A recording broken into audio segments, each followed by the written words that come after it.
நகர்ப்புற உள்ளாட்சி அமைப்புகளில் சாலை அமைக்க கூடுதலாக 900 கோடி ஒதுக்கப்பட்டுள்ளது என்று அமைச்சர் ஏவாவேலு தெரிவித்துள்ளார்.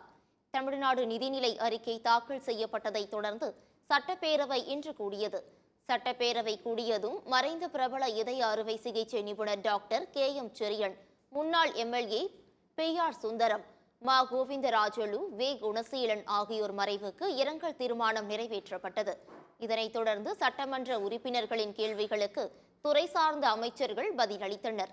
அப்போது போலூர் ஜமுனா முத்தூர் சாலையை விரிவுபடுத்த எடுக்கப்பட்ட நடவடிக்கை என்ன என்று போலூர் சட்டமன்ற உறுப்பினர் அக்ரி கிருஷ்ணமூர்த்தி கேள்வி எழுப்பினார்.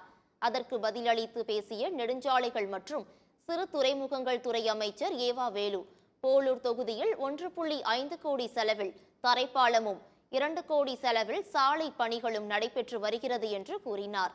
3.6 கிலோமீட்டர் தூரத்திற்கு சாலை அகலப்படுத்தும் பணிகள் மேற்கொள்ளப்படும் என்றும், நகர்ப்புற உள்ளாட்சி அமைப்புகளில் சாலை அமைக்க கூடுதலாக 900 கோடி ஒதுக்கப்பட்டுள்ளது என்றும் அமைச்சர் ஏவாவேலு கூறினார்.